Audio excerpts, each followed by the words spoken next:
परिपूर्ण परमात्मा दियां अनंत बख्शिशां दे चों जो अदुੱਤੀ बख्शिशां ने ਉਹਨੇ मनुख नूं प्रदान कीते होए ज्ञान इंद्रिय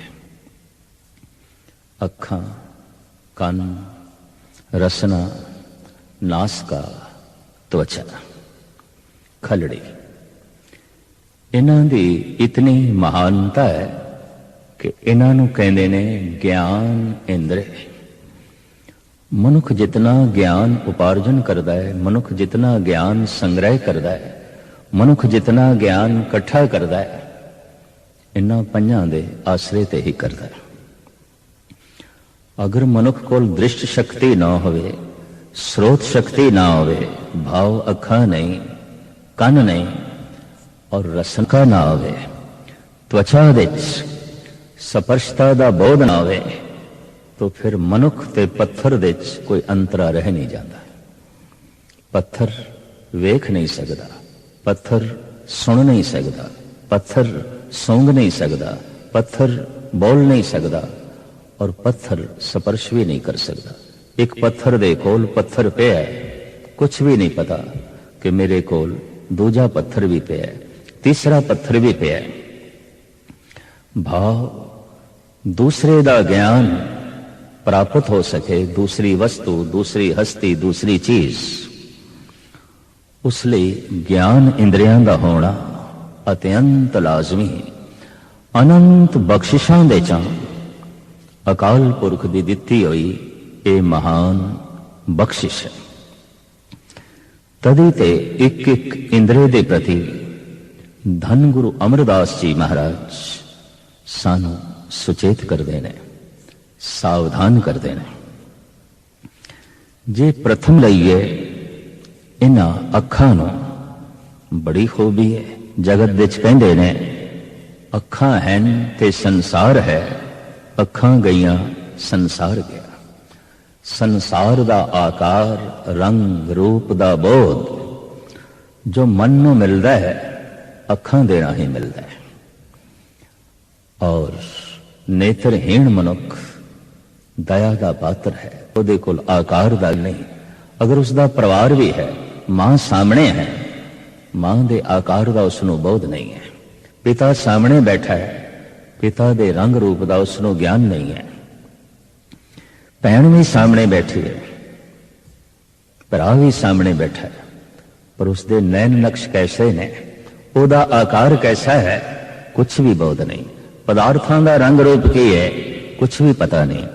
अगर उसकी ग्रस्त जिंदगी होवे, पत्नी होवे या पति होवे, नेत्रहीन स्त्री का की रंग है, की आकार है, की रूप है, कोई भी बोध नहीं, कोई बोध नहीं। आकार की भी अपनी महानता है। 80% ज्ञान बैरूनी बाहर दा मनुख नेत्रां दे राही संग्रह करता है, देख देख के संग्रह करता है। दर्शन की अपनी महिमा है, वेखण की अपनी महिमा है, दृष्टि की अपनी महिमा है, दृष्टि का अपना पसारा है। एक साइंटिस्ट अगर उसकी दृष्टि कम नहीं करती तो फिर साइंटिस्ट का सारा विकास, एक वैज्ञानिक की सारी बुद्ध रुक जाएगी। वेख नहीं सकता, जब वेख नहीं सकता तो खोज की करेगा। जब वेख नहीं सकता पदार्थ नो, किसी वस्तु नो, किसी हस्ती नो, तो उसके बारे वो बोध की दे सकता है, उसके बारे वो जानकारी की हासिल कर सकता है और उसके बारे वास्तविक वो की ज्ञान हासिल करेगा। अखां दी अपनी महिमा है, पर अखां दी एक अपनी कमजोरी है। अखां सारे संसार नूं देख सकदियां, सूरज चंद तारियां नूं देख सकदियां ने। अखां उच्चियां उच्चियां इमारतां नूं देख सकदियां ने, पहाड़ां नूं देख सकदियां ने, सूक्ष्म तो सूक्ष्म चीज़ां नूं देख सकदियां ने, अस्थूल तो अस्थूल चीज़ नूं देख सकदियां ने। पर दो अखां दी अपनी एक कमजोरी, दो अखां अपने आप नूं नहीं देख सकदियां। एक अख नहीं देख सकदी अपने आप नूं मैं कैसी हाँ। वेखण लई दर्पण का सहारा लेना पैंदा है, शीशा का सहारा लेना पैंदा है। अख नूं भी वेखण वास्ते ये अख कैसी है, मेरी अख कैसी है, किस तरह दी है। ये पुतले काले ने, नीले रंग दी है, वड्डी है, छोटी है, मृगनैन ने या आम पद्धर दियां अखां ने। ये बोध दर्पण तो मिलेगा, दूसरे तो मिलेगा। अख अख नूं नहीं वेख सकती। अख पहाड़ां नूं वेख सकती है, पर अख दे अंदर एक निक्की जी रड़क पै गई है, नहीं वेख सकती। दूसरा चाहिए, तीसरा चाहिए। दूसरे नूं कहने असी जरा वेख मेरी अख दे च की पै गया। हद हो गई। ये अखां जो पहाड़ां नूं वेख सकदियां ने, सूरज चंद तारियां नूं वेख सकदियां ने, अख दे अंदर पई हुई रड़क नहीं वेख सकदी। और निक्की जी ये रड़क, निक्का जिहा ये तिनका वेखण दे च अखां असमर्थ ने। भाव वेखण लई कोई दूरी चाहिए। ये दूर दे ही दर्शन कर सकते हैं। अखां वास्तविक इंज कह लीए दूरदर्शन ही ने। अखां दे उपर किताब रख लईए नहीं पढ़ सकांगे, क्योंकि अखां नूं अखर ही नहीं दिखाई देणगे। अखां दे उत्ते कोई तस्वीर रख लईए नहीं वेख सकेगी। अख दूरदर्शन है, दूरदर्शन का ही बोध करांदी है। कुछ ना कुछ दूरी चाहिए, 1 फुट की दूरी, 10 फुट की दूरी, 100 फुट की दूरी चाहिए। इंज कह लो अखां का ना ही होना चाहिए दूरबीन। कुछ ना कुछ दूरी चाहिए तां ये बीन, बीन कहते हैं वेखने नूं। फारसी का लफ्ज बीनाई, वेखना। दूरबीन, दूर तो वेखना। बिल्कुल अखां दे कोल है, अख नहीं वेख सकती। अखां ते दूरबीन ने, थोड़ी थोड़ी दूरी चाहिए, अख वेख सकती है। लेकिन बहुत निकटता है, बहुत निकटता है, नहीं वेख सकती। पर अख दे च रड़क पै गई, तिनका पै गया जद अख नूं ओ नहीं दिखाई देंदा। पर अखां दे विच जो बैठा है, जिहदी शक्ति नाल अखां वेख रही ने, ये अखां किस तरह वेखणगियां उसनूं। इस वास्ते कल युग दे अवतारी पुरुष धन गुरु नानक देव जी महाराज नूं कहना पिया, नानक से अखणियां बेअन जिने दिसंदो मां पिरी। वो अखां होर ने, होर ने, होर ने, जिन्हां नाल परमात्मा नूं वेखीदा, ईश्वर नूं वेखीदा। महाराज गुरु नानक देव जी महाराज ने ऐलानिया कह दिता, अंधे ए ना आखियन जिन मुख लोण ना आए, अंधे से ही नानका जो खसमों गुथे जाए। बिल्कुल उन्होंने अंधा ना आखो जिन्होंने पदार्थ नहीं दिखाई देंदे, दूर दियां चीज़ां नहीं दिखाई देंदियां, वस्तुआं नहीं दिखाई देंदियां, मनुख नहीं दिखाई देंदे, संसार नहीं दिखाई देंदा। उसनू अंधा आखो जो निकट तो निकट निरंकार है, रोम रोम दे च रमिया होया, जिसनू ओ नहीं दिखाई देंदा, वो अंधा है, वो अंधा है। इंज कह लो एक दूर दे तल दा अंधा है, एक निकट दे तल दा अंधा है। ये दूर दे तल दे अंधे दूरदर्शन, जिन्होंने दूर दियां चीज़ां दिखाई दे सकन, इस तरह दे अंधियां दी तादाद संसार दे च बहुत ज्यादा नहीं है, बहुत ज्यादा नहीं है, थोड़े ने, थोड़े ने। सारी दुनिया दे अंधियां दी गिनती करिए कि दुनिया की कुल आबादी का ये 1% हिस्सा भी नहीं बनते। बहुत थोड़े ने, बहुत थोड़े ने, बहुत थोड़े ने जिन्होंने दूर दे दर्शन नहीं होते, या इंज कह लो जिन्हां दियां अखां दूर दर्शन नहीं ने, इस तरह के नेत्रहीन, इस तरह के अंधे बहुत थोड़े, बहुत थोड़े। पर जिन्होंने निकट दे दर्शन नहीं होते, उस प्रभु दे दर्शन नहीं होंगे जो नेड़े तो नेड़े, निकट तो निकट, निकट तो निकट। उन्हां अंधियां नाल सारा संसार भरिया है। जगत अंधा है, निकट तो निकट जो परमात्मा है नहीं दिखाई देता। जगत दूर दे तल ते सुजाखा है, निकट दे तल ते अंधा है। इंज कह लो मनुख दियां अखां दूर दर्शन ने, निकट दर्शन नहीं ने।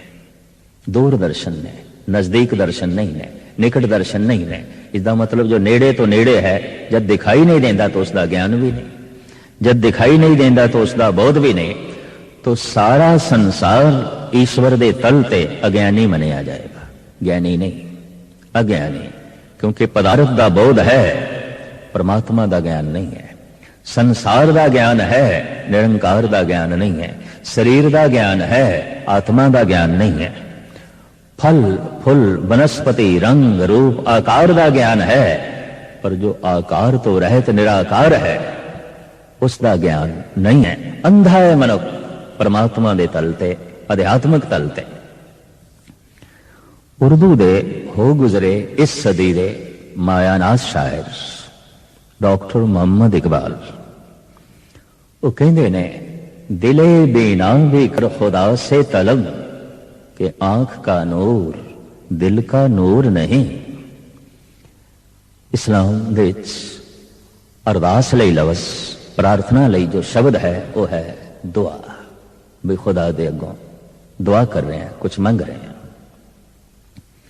ये आलम, ये अनुभवी पुरुष कहता है, खुदा दे कोलों, प्रभु दे कोलों जब तू दुआ करें, उसके अगों दुआ करें, तो खुदा दे कोलों ये भी मंगया कर, ऐ खुदा वो अखां दे जिहड़ियां तैनूं वेख सकन।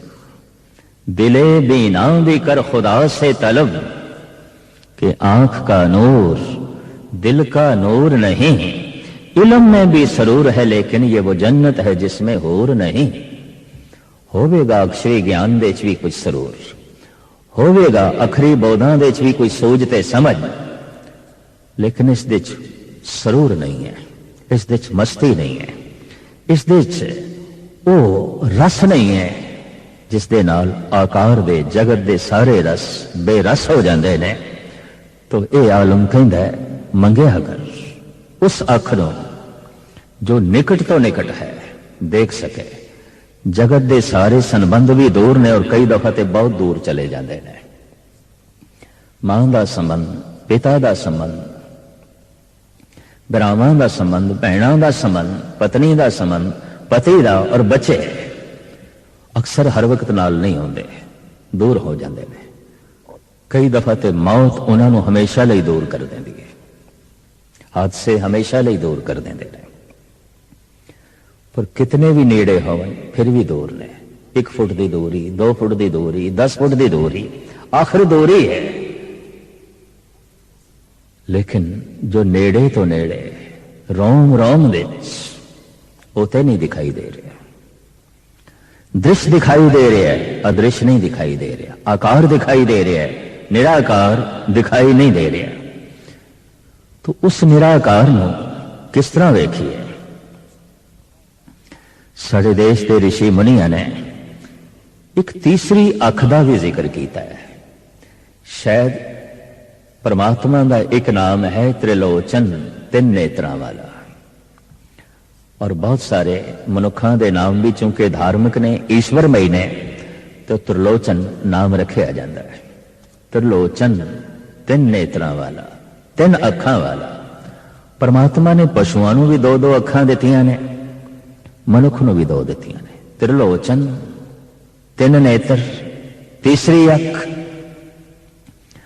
वाकई विद्वान इस त्रिकुटी दे 2 अखां दे मध दे तीसरी अख मनते हैं। वो है ऐसी अख जो अदृश्य है। कई दफा तो ये 2 अखां भी बंद हो जांदियां, संसार भी नहीं दिखाई देता, रिश्ता टुट जाता है, तां भी तीजी अख नहीं खुलती। जीवन यात्रा उसकी सफल बननी चाहिए। 2 अखां बंद होवन उस तो पहले तीसरी अख खुले। संसार नाल देखण दा रिश्ता टुटे उस तो पहले निरंकार दे दर्शन हो जाण।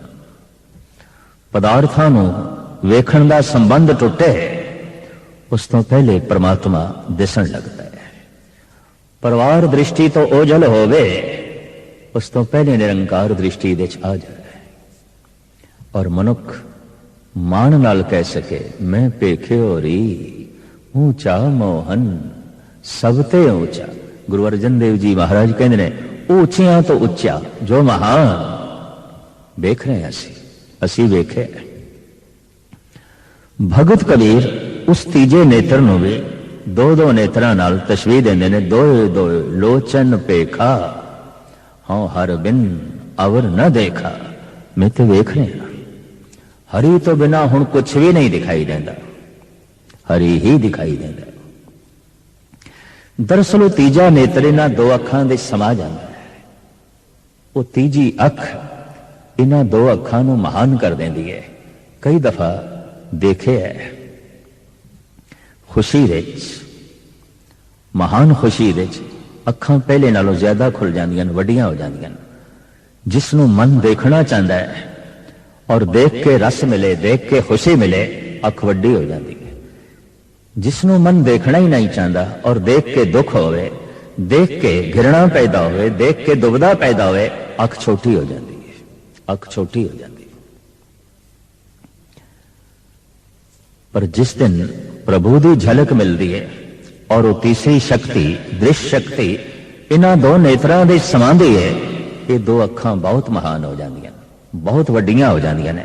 सारा ब्रह्मंड ब्रह्म का रूप जो है दिखाई देने लग पैंदा है। धन गुरु गोबिंद सिंह जी महाराज एक दिन प्रसन्न होके भाई साहब भाई नंद लाल नूं कहंदे ने, पुरखा तू कुछ मंग, तू कुछ मंग, असी तेरी झोली दे च पाईए, तेनू दे के सानू खुशी होवेगी, तू मंग सानू खुशी होवेगी। हैं ऐसे रिश्ते जिन्हां नूं दे के खुशी मिलती है, और दुनिया विच हैं ऐसे संबंध जिन्हां कोल खो के खुशी मिलती है। खो लईए इन्हां दा, खो लईए, धन खो लईए, संपदा खो लईए, इज्जत मान मर्यादा खो लईए, मौका मिल जाए तो जिंद जान भी खो लईए। हैं कोल खो के सुख मिलता है, जिन्हां कोल खो के आनंद मिलता है। पर दुनिया विच हैं ऐसे जिन्हां नूं दे के खुशी मिलती है, दे के प्रसन्नता मिलती है, दे के आनंद मिलता है। इसनों संपदा दे दईए, इसनों धन दे दईए, इसनों मान प्रतिष्ठा दे दईए, इनों मान सन्मान दे दईए, और जे किधरे लोड़ पै जाए तो इसनों अपनी जिंद जान दे दईए। दे के भी खुशी मिलती है, खो के भी खुशी मिलती है।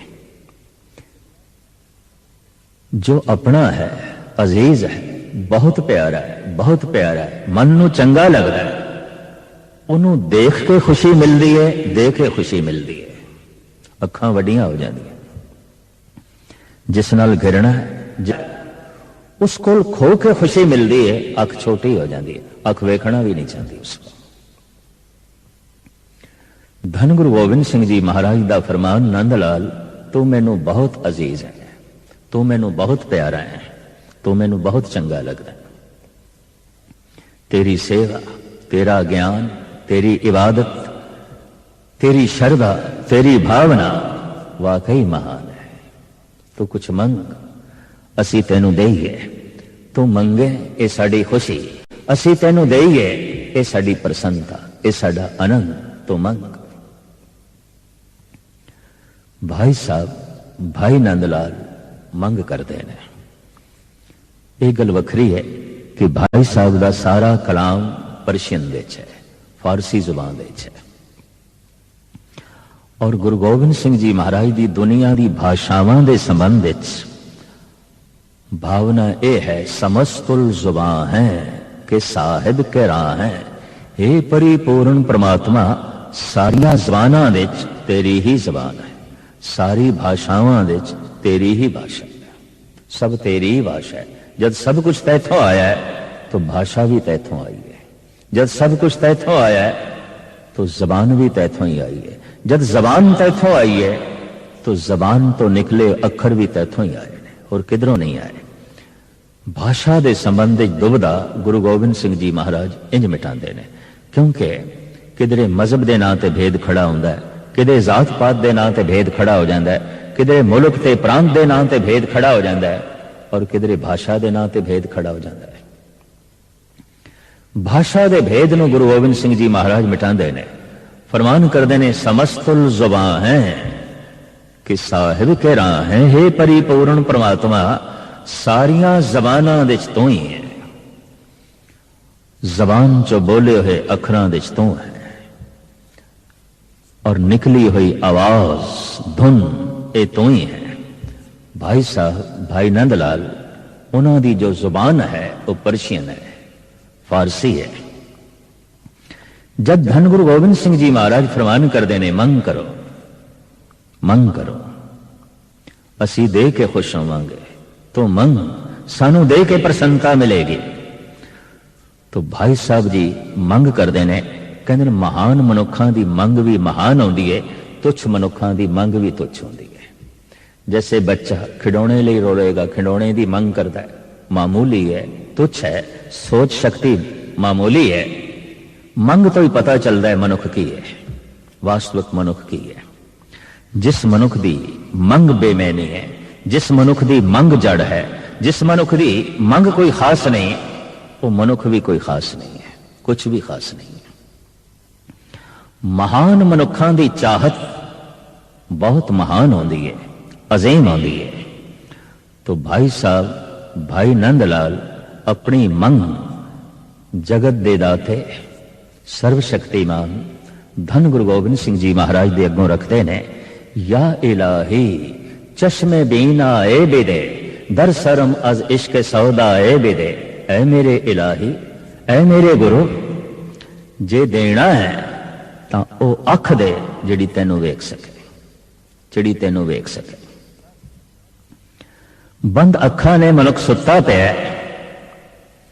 जगाण वास्ते आवाज चाहिए होती है, आवाज खड़ाक। इसी तरीके नाल परमात्मा का जो नाम है, परमात्मा का जो शब्द है, रसना अगर उसनों अलापे ते कन उसनों सुनन, तो एक दिन मन विच चाहत पैदा हो जाती है।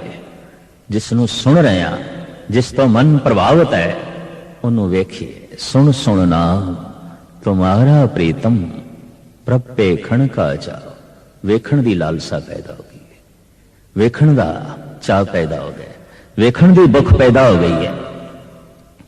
जैसे जैसे जप करदियां करदियां अंदर दियां शक्तियां जागदियां ने, और एक दिन वाकई अखां पूरियां खुल जांदियां ने, और जैसे खुलदियां ने फिर संसार नहीं दिखाई देता, निरंकार, फिर पदार्थ नहीं दिखाई देंदे, परमात्मा, फिर परिवार नहीं दिखाई देता, फिर निरंकार दिखाई देता है। मां दे विच प्रभु की झलक मिलती है, पिता दे विच प्रभु की झलक मिलती है। जैसे कि धन गुरु अर्जन देव जी महाराज फरमान कर रहे हैं, मात पिता सुत बंदप भाई नानक होवा पार ब्रह्म सहाई। हे परिपूर्ण परमात्मा, हुण ते मां दे रूप विच भी तू दिखाई देना है। मैं छोटा सी, मासूम सी, कमजोर सी, तू मां दे रूप विच मेरा सहारा बनया। पर जद मैं बुढ़ा बन गया, कमजोर हो गया, लागर हो गया, तो पुत्र दे रूप विच मेरा सहारा बनया।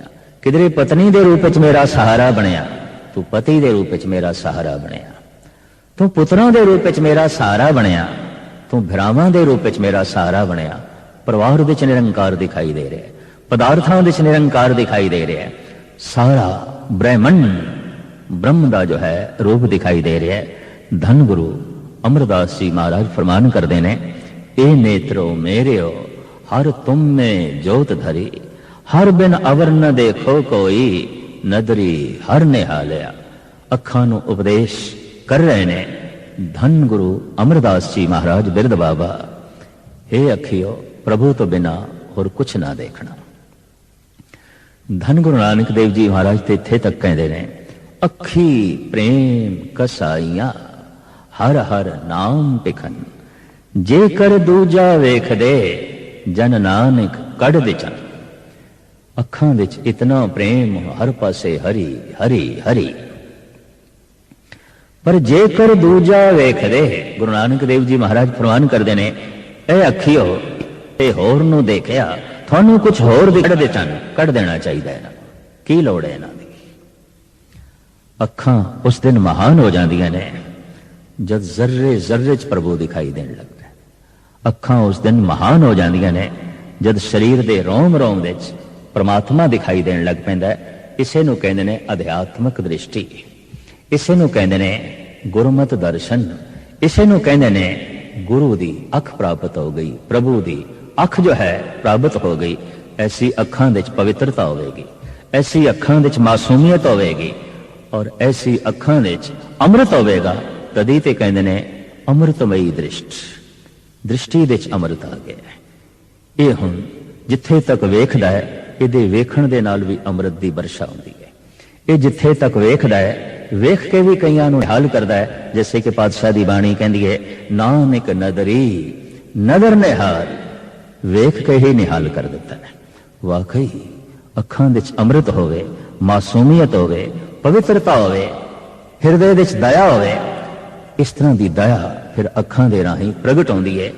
अज तक तो एहसास ही समझते हैं कि हत्थां दे नाल कुछ वंडिया जाता है, पर नहीं, जिन्हां दी अखां ने परमात्मा नूं वेख लिया है और जो पावन हो गई ने, इस तरह के मनुख अपनी अखां दे राही भी अमृत वंडते रहते हैं। वो जिथे बैठते हैं दृष्टि नाल ही सब कुछ पवित्र करते हैं। एक साधु ने वेसवा नूं वेख के देवी बना दिता, अपनी दृष्टि नाल ही देवी बना दिता। भाई गुरदास उसकी बकायदा कथा लिखते हैं, महापुरख अचान चक गनका वाड़े जाए खलोता। गनका दे घर चला गया, देखा कि दृष्टि की मारी गनका देवी हो गई। ओदी रसना तो भी राम नाम की ध्वनि बुलंद हो गई, वो भी राम राम कहन लग पई। गंदे गीत गाण वाली, फैश अलाप करन वाली अज राम नाम का अलाप करन लग पई। नेत्र उस दिन महान समझ लेने जद अखां अमृत वंडन लग पैन, और अखां उस दिन अमृत वंडदियां ने जिस दिन पूरियां खुल जान, और पूरियां उस दिन खुलदियां ने जिस दिन पूरा मिल जाता है। पूर्ण परिपूर्ण परमात्मा प्राप्त जैसे होंदा है, अखां पूरियां खुल जांदियां ने। इसे नूं ही धन गुरु नानक देव जी महाराज कहंदे ने महान अख की प्राप्ति हो गई है। और इसे नूं आख्या है अदृश अख, अखी बाजों वेखना बिन कन्ना सुनना। यही है अखां तो बिना वेखना, भाव अनुभव की अख, अमृतमयी दृष्टि, परमात्मा की दृष्टि। ऐसे मनुख दी अखां मनुख दी अखां नहीं ने, परमात्मा दी अखां ने, गुरु दी अखां ने। अखां उस दिन महान जद ये अखां ही प्रभु दी अखां बन जान, ये अखां ही परमात्मा दी अखां बन जान, ये अखां ही गुरु दी अखां बन जान। इसे नूं कहंदे ने अध्यात्मक दृष्टि। अखां अपनी मंजिल तक पहुंच गईयां क्योंकि अखां ही परमात्मा हो गईयां।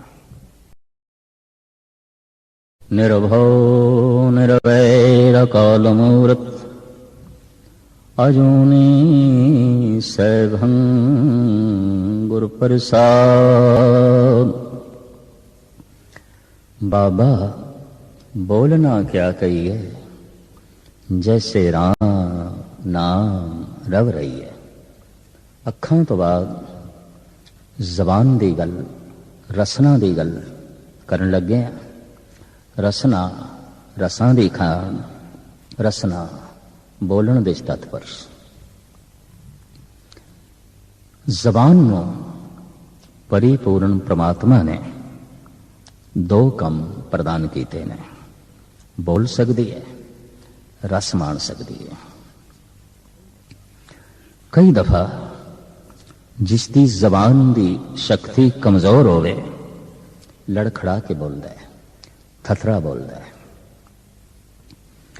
और कई दफा ऐसा भी हो जाता है, गूंगा हो जाता है, बोल ही नहीं सकता। ऐसा भी देखा गया, वड्डी बीमारी घोर वड्डे ताप करके जबान अपनी स्वाद शक्ति भी गवा बैठती है। मुंह दे कोई रसदायक चीज भी पाई है, रस नहीं आ रहा, क्योंकि रसना ने रस नूं माणन दी जिहड़ी शक्ति है गवा छड्डी है। जबान अपने ये दो शक्तियां रखती है, बोलना, रस माणना। बोल के दूसरे नाल संबंध जुड़ता है, रस मान के पदार्थों नाल संबंध जुड़ता है। रस ही ना हो तो कुछ खाण नूं जी नहीं करेगा, और बोल ही ना सकिए तो संबंध नहीं जुड़ेंगे, संबंध नहीं जुड़ेंगे, रिश्ता नहीं जुड़ेगा। धन गुरु नानक देव जी महाराज फरमाते ने, मोह के बोलन बोलिए, की बोलिए, जित सुन धरे प्यास। ऐसा भी बोलना है, बोलिए। बोलण विच प्यार टपके, बोलण विच मधुरता टपके, बोलण विच दूरदृष्टि टपके, बोलण विच गहराई होवे। जितनी गहराई होवेगी उतने संबंधां विच गहराई हो जाएगी। वो बोल कर देंगे। जितने बोल दूर तक जा सकते हैं भाव, जिन्नी बोलां विच दूरी होवेगी उतनी दूर दे संबंध जुड़नगे। बोलां दी बड़ी भारी महानता है। बल्कि इंज कह दईए, अगर मनुख दे कोल बोलना ना होवे, जगत दे सारे संबंध रिश्ते बन नहीं सकणगे। बोल के ही ते संबंध बनते हैं और बोल के ही टुटते हैं। एक बोल बोले तो ओपरा मनुख भी अपना हो गया, पर एक बोल बोले भरा भी दुश्मन हो गया, मित्रता भी टुट गई है। अगर एक बोल बोल के एक ओपे नू अपना बनाया जा सकता है, ऐसे भी जगत विच बोलने बोलिए परमात्मा अपना हो जाता है, ईश्वर अपना हो जाता है। बोलां दी बड़ी भारी महानता है, बोलां दी बड़ी अपनी गल है। कहते ने वो जो परिपूर्ण परमात्मा प्रकाश रूप है, उस तो भी जिहड़ी सब तो पहले क्रिया प्रगट हुई है बोल। बोलना एक कृत है, परमात्मा दा बोल। तो प्रश्न खड़ा होता है, परमात्मा की बोले है। बल्कि साडे देश के ऋषि मुनि और दुनिया के अवतारी पुरुष ऐसा कह रहे हैं कि सारा संसार उसके बोल तो आया है, उसके वचन तो आया है। जैसे शक्तिशाली मनुख वो बोल रहे हैं तो हजारों मनुख कम कर रहे हैं, वो बोल रहे हैं हजारों मनुख सलाम कर रहे हैं, वो बोल रहे हैं हजारों मनुख चल पे ने। एक बोल हजारों मनुख चल पे, एक बोल हजारों मनुख कम कार विच जुट गए, एक बोल हजारों मनुखों के हाथ रुक गए, एक बोल हजारों मनुख सलाम पे करते हैं। परमात्मा का एक बोल जिस तो सारा ब्रह्मंड बन गया, सारी कायनात बन गई। गालबन धर्म का प्राचीन इतिहास वध तो वध जो उपलब्ध है वो 5000 साल पुराना है। वेद 5000 साल पुराने ने, इस तो पिछे दे कोई धर्म ग्रंथ मिलते नहीं। वैदिक ऋषि ऐसा कहते ने, परमात्मा तो एक धुन होई कि ओम ओम, जगत बन गया, संसार की सिरजना हो गई। गालबन 2500 साल पहले होए ने स्वामी महावीर जैन धर्म दे बानी। उन्हां दा फरमान ओंकार ब्रह्मंड दी धुनी है और सारा आकार ओंकार तो होया। क्रिश्चियनिटी नू जन्म देने वाले ईसाईयत दे जन्मदाता यसु मसीह, उन्हां दा कहना लोगोस नाम दी धुनी ब्रह्मंड दी धुनी है। खुदा तो ये धुन होई, जगत बिरजना हो गई। इसे तरह का इस्लामी जगत दे इस्लाम दे बानी महान वकत दे पैगंबरी पुरुष और समाज सुधारक मुहम्मद साहब दे कंठ तो बोल निकलिया, कुन कुन, जगत दी सिरजना हो गई, संसार बन गया। और इसे तरीके दे नाल धन गुरु नानक देव जी महाराज फरमान करते हैं, कीता पसाओ एको कवाओ, तिस्ते होए लख दरियाओ। लखां जिंदगियां दे दरिया चल पे एक कवाओ तो, एक बोल तो। फिर सिर्फ दरिया चले ही नहीं, सिर्फ एक बोल तो उत्पत्ति ही नहीं हुई।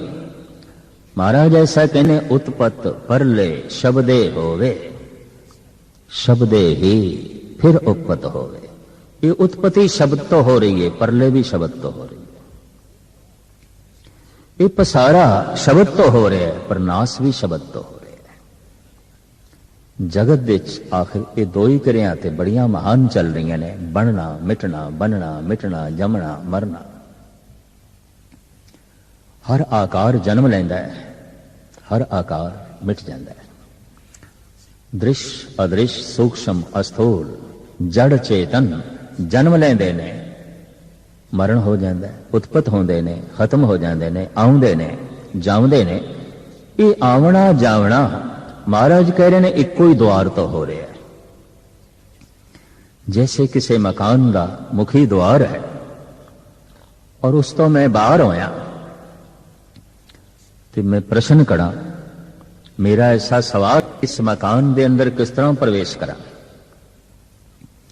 तो सियाणा मनुख मैनू यही आख सकता है, जिस तरह जिस द्वार दे राही तू बाहर आया है, इसे राही अंदर चला जा।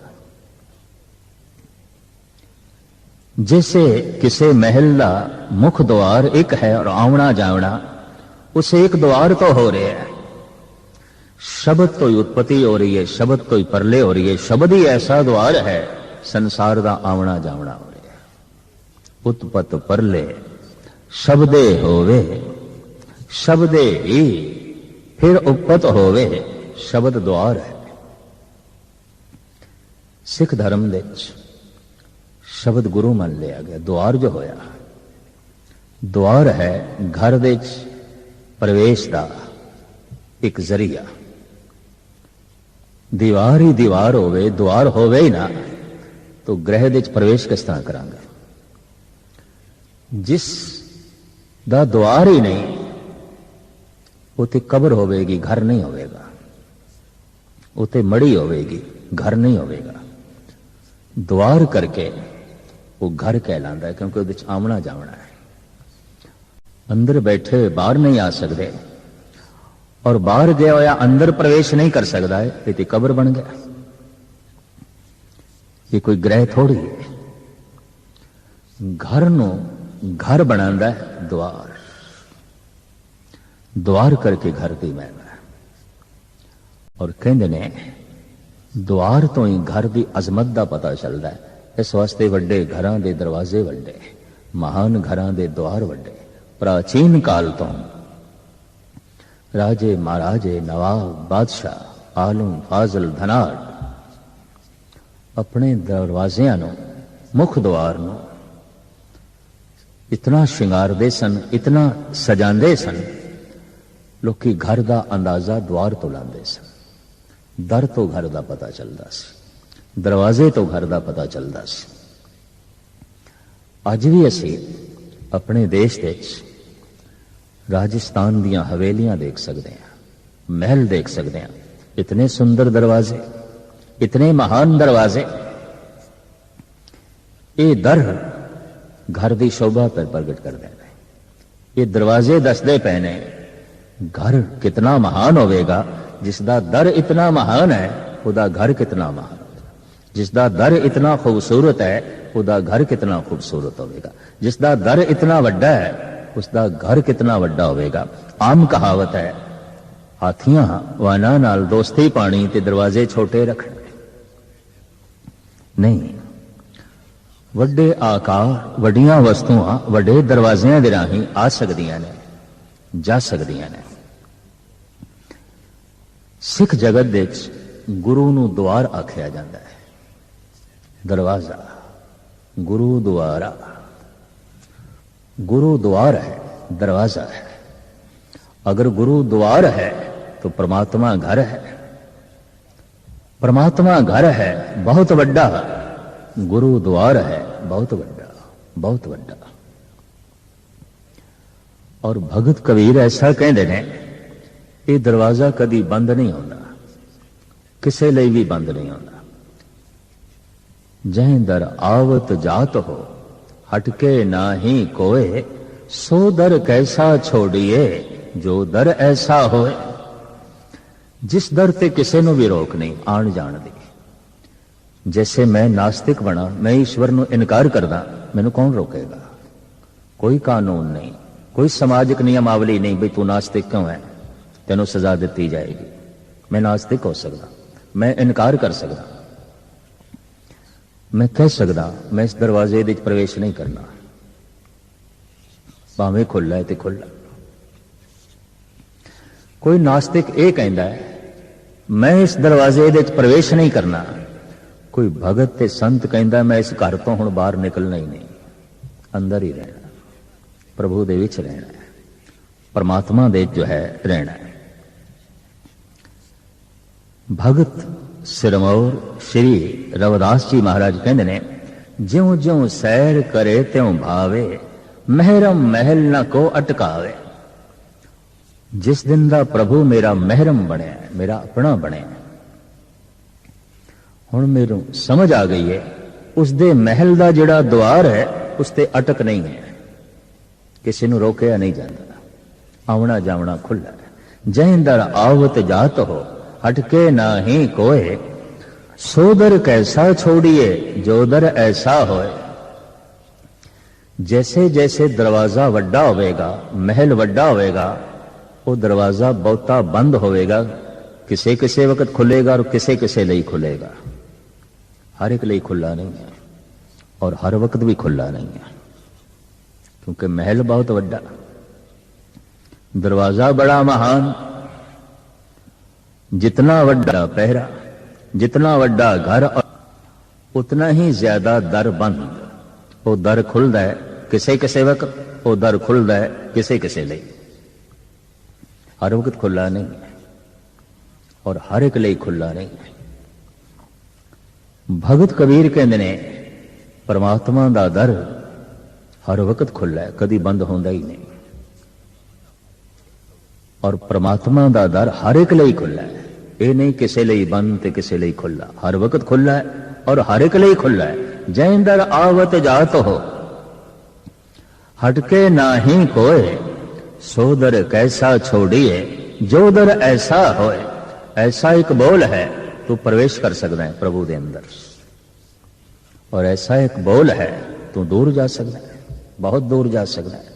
मिथ्या बोल, कौड़ा बोल, गाल कड, कुरख्त बोल, दूर चला जाएगा, दूर चला जाएगा।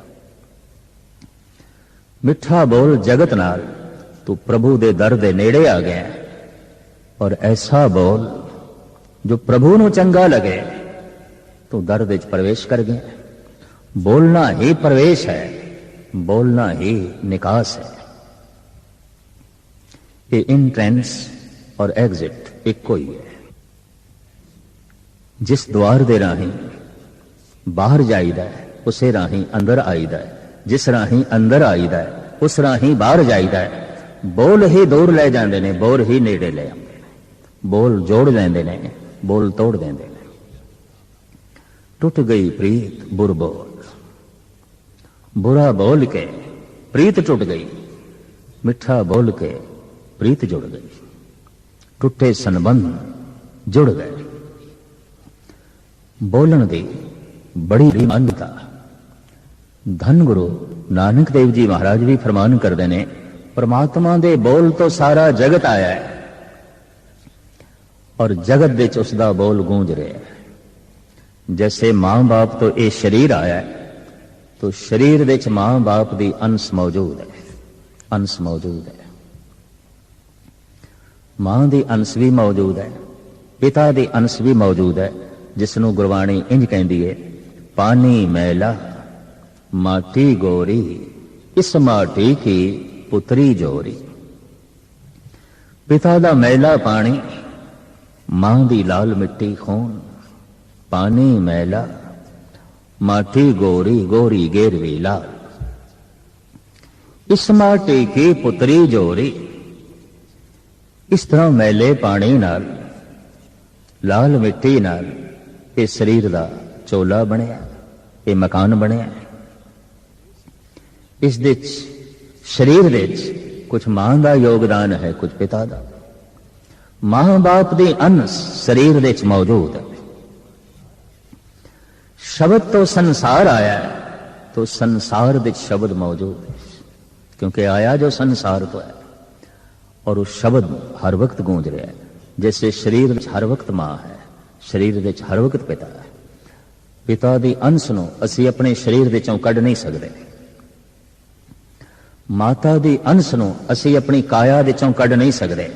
ਬ੍ਰਹਿਮੰਡ ਦੇ ਚੋਂ ਪ੍ਰਭੂ ਦੇ ਬੋਲ ਨੂੰ ਅਸੀਂ ਕੱਢ ਨਹੀਂ ਸਕਦੇ, ਕਿਉਂਕਿ ਬ੍ਰਹਿਮੰਡ ਆਇਆ ਹੀ ਬੋਲ ਤੋਂ, ਸਾਰਾ ਆਕਾਰ ਆਇਆ ਹੀ ਬੋਲਾਂ ਤੋਂ ਹੈ, तो ਉਹਨਾਂ ਬੋਲਾਂ ਨੂੰ ਕਿਸ ਤਰ੍ਹਾਂ ਕੱਢਿਆ ਜਾਏਗਾ। तो वैदिक ऋषि कहते ने ओ बोल सी ओम। स्वामी महावीर कहते ने ओ बोल सी ओ अंकार। ईसा कहते ने ओ बोल सी लोगोस। महान पैगंबरी पुरुष मोहम्मद साहब कहते ने बोल सी कुन। धन गुरु नानक देव जी महाराज कहते ने बोल सी ओ अंकार। ये सारे अवतारी पुरुषां ने ਵੱਖ-ਵੱਖ ਸ਼ਬਦ ਦੀ ਗੱਲ ਕਿਉਂ ਕੀਤੀ ਹੈ, ਵੱਖ-ਵੱਖ ਆਵਾਜ਼ ਦੀ ਗੱਲ ਕਿਉਂ ਕੀਤੀ ਹੈ? ਇਸ ਦੇ ਉੱਤੇ ਮੈਂ ਇੱਕ ਉਦਾਹਰਣ ਦਿੰਦਾ ਹੁੰਦਾ। ਬਾਰਿਸ਼ ਹੋ ਰਹੀ ਹੈ ਮੂਸਲਾਧਾਰ, ਵਿਹੜੇ ਦੇ ਵਿੱਚ ਬਾਹਰ ਥਾਲ ਪਿਆ, ਥਾਲੀ ਪਈ ਹੈ, ਲੋਟਾ ਪਿਆ, ਬਾਲਟੀ ਪਈ ਹੈ, ਗਿਲਾਸ ਪਿਆ, ਸਾਰਿਆਂ ਦੇ ਵਿੱਚ ਬਰਖਾ ਦਾ ਪਾਣੀ ਪ੍ਰਵੇਸ਼ ਕਰ ਰਿਹਾ ਹੈ। ਥਾਲ ਦੇ ਵਿੱਚ, ਬਾਲਟੀ ਦੇ ਵਿੱਚ, ਗਿਲਾਸ ਦੇ ਵਿੱਚ, ਲੋਟੇ ਦੇ ਵਿੱਚ। ਗਿਲਾਸ ਵੀ ਭਰ ਗਿਆ, ਲੋਟਾ ਵੀ ਭਰ ਗਿਆ, ਥਾਲ ਵੀ ਭਰ ਗਿਆ, ਬਾਲਟੀ ਵੀ ਭਰ ਗਈ, ਘੜਾ ਵੀ ਭਰ ਗਿਆ। ਬਰਸਾਤ ਦੇ ਪਾਣੀ ਨੇ ਬਾਲਟੀ ਦੇ ਵਿੱਚ ਕੁਝ ਹੋਰ ਆਕਾਰ ਬਣਾਇਆ ਹੈ, ਘੜੇ ਦੇ ਵਿੱਚ ਕੁਝ ਹੋਰ ਆਕਾਰ ਬਣਾਇਆ ਹੈ, ਗਿਲਾਸ ਦੇ ਵਿੱਚ ਉਸਨੇ ਕੁਝ ਹੋਰ ਆਕਾਰ ਬਣਾਇਆ ਹੈ, ਥਾਲੀ ਦੇ ਵਿੱਚ ਕੁਝ ਹੋਰ ਬਣਾਇਆ।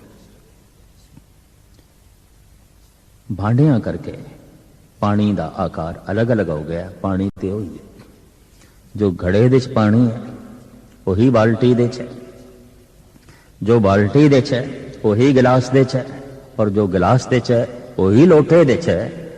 बर्तनां दा आकार अलग अलग होने करके पानी का आकार अलग अलग बन गया। हिरदा हर एक दा अलग अलग है, अकल सब दी अलग अलग है, समझ सब दी अलग अलग है, संस्कार सारियां दे अलग अलग ने, ते करीबन करीबन मादरी जुबान भाषा भी सब दी अलग अलग है। जैसे कि मोहम्मद साहब बोले अरबी दे, ईसा बोले हिब्रू दे, वैदिक ऋषि बोले संस्कृत दे, और महावीर बोले पाली दे, गुरु नानक बोले प्राकृत दे। भाषा भी अलग अलग है, हिरदे की बनतर भी अलग अलग है, हर एक दी जुबान भी अलग अलग है। भांडियां दे आकार अलग अलग होने करके किधरे ओम बन गया, किधरे ओंकार बन गया, किधरे लोगोस बन गया, किधरे कुन बन गया, किधरे राम बन गया, किधरे होर अनेक तरह के नाम बन गए। धन गुरु नानक देव जी महाराज भी कहते ने वो मूल शब्द है ओंकार। इस वास्ते गुरु नानक की रचना तो जो पहला शब्द निकले ओंकार, गुरु ग्रंथ साहब जी महाराज का जो पहला शब्द है एक ओंकार, वही एक धुन जो परमात्मा तो प्रगट हुई, और उसी धुन तो सारा जगत बने। इसमें धन गुरु गोबिंद सिंह जी महाराज फरमान करते हैं ओंकार आद कथनी अनाद। अनादि कथनी केड़ी है? पहले तो भी पहला बोल केड़ा है? ओंकार। इसे तो जगत होया, इसे तो संसार होया। धन गुरु गोबिंद सिंह जी महाराज ओंकार आद कथनी अनाद कहते ओंकार आद मिटे ताए न माना। जिन्हों लिख दिता जाता है, मिटा दिता जाता है, ओंकार ये नहीं। ओंकार ब्रह्मंड की ध्वनि है, उसे तो सारा जगत होया। कबीर दे हृदय ने जो पकड़े है ओंकार, गुरु नानक दे हृदय ने जो पकड़े है ओंकार, धन गुरु गोबिंद सिंह जी महाराज दे हृदय ने जो पकड़े है ओंकार, स्वामी महावीर दे हृदय ने जो पकड़े है ओंकार। और गुरु गोबिंद सिंह जी महाराज ते ऐलानिया कहते ने ओंकार आद कथनी अनाद खल खंड ख्याल गुरभर आकार। हे परिपूर्ण परमात्मा, तेरा सब तो पहले दा बोल जो ब्रह्मंड दी धुनी पहली आवाज की ओंकार, इसे तो जगत होया। एक बोल इतना शक्तिशाली, उसे तो धुंध हो गई। यही धुंध समा पाके पानी बन गई, यही पानी ठोस जीवन धारण कर गया, और यही ठोस मिट्टी पत्थर विकास करदे करदे वनस्पति की शक्ल अख्तियार कर गया। वनस्पति चलदी चलदी कीड़े मकोड़े पशु पक्षी बन गई, और पशु पक्षी अनंत काल तक चलते रहे, विकसित होंदे रहे, मनुख बन गए। ते मनुख भी कदी अपना पूर्ण विकास कर लेंदा है, परमात्मा का रूप हो जाता है, देवता हो जाता है, संत हो जाता है, परमात्मा का रूप हो जाता है। और लोग कहते ने मनुख नहीं है, ये तो हुण परमात्मा है, ये तो हुण ईश्वर है। शब्द तो सारा आकार आया, और सब तो चेतन आकार है मनुख। शब्द दे राही उस परमात्मा दे प्रवेश करेगा, और जिहड़े प्रवेश कर जाते हैं वो कह देंदे ने असी हुण उसे दा ही रूप हाँ। जैसे धन गुरु तेग बहादुर साहब जी महाराज दा बोल, गुर कृपा जय नर को कीनी, ते ए जुगत पछानी, नानक लीन भयो गोविंद स्यों, ज्यों पानी संग पानी।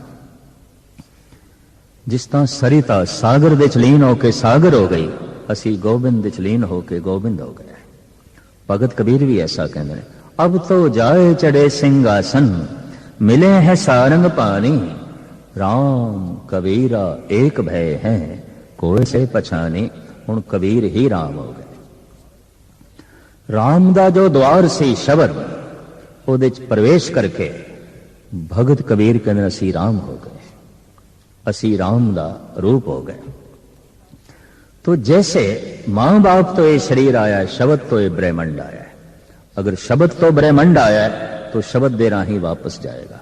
इस वास्ते गुरु नानक देव जी महाराज कहते ने, मोह के बोलन बोलीए, रसना बड़ी महान है। एक कुछ ऐसा बोले प्रभु नाल संबंध जुड़ जाता है, उस अनादि परमात्मा दे प्रवेश मिल जाता है, पर ये बोल दूर भी ले जाणगे।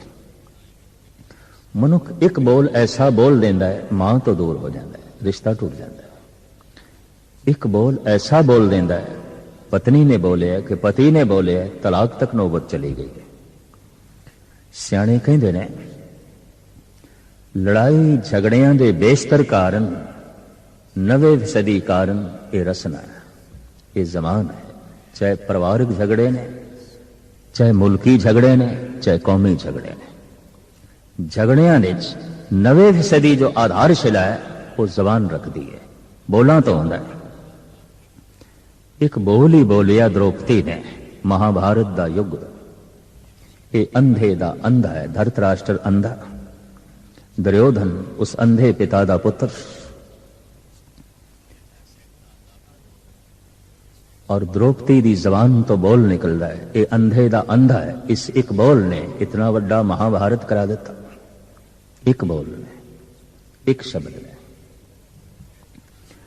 कई दफा ग्रह कलेश नूं लईए, कई दफा कौमी टकराओ या मुल्की टकरावां नूं भी लईए, ठीक है, अनेकों तरह के स्वार्थ होणगे, लेकिन 90% टकराव का कारण तो बोल ही है।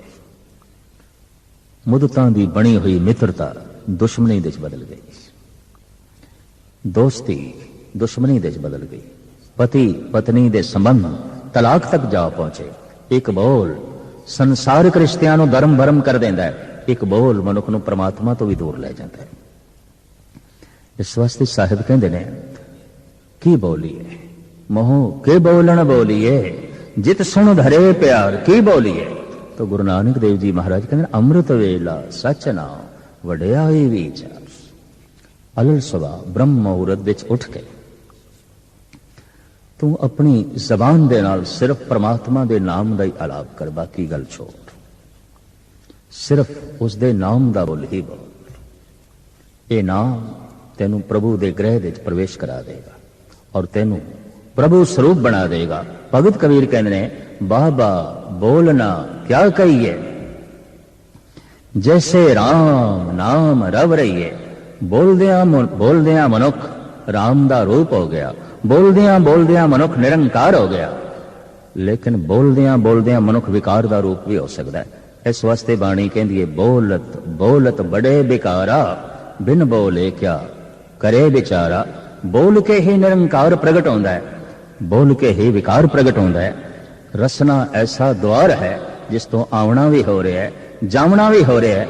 अगर ये मिठे बोल बोले तो रसना अमृतमयी हो जाती है, क्योंकि रसना ते परमात्मा आ जाता है। प्रभ जी बसे साध की रसना, जिदी जबान ते परमात्मा बैठ गया वो बोल परमात्मा मई है। वो जितना बोलते ने जेता बोलन तेता ज्ञान, वो जितना ही बोलते ने भगवान ही प्रगट होता है, प्रभु प्रगट होता है। रसना दी उस दिन महानता ते सफलता समझ लो जिस दिन रसना परमात्मा का रूप हो गई और रसना महारस माणन लग पई। यही रसना दी प्राप्ति का मुद्दा है, यही लक्ष्य है। इसकी प्राप्ति ही रसना की सफलता है। सतगुर सारियां दी झोली च ये सफलता।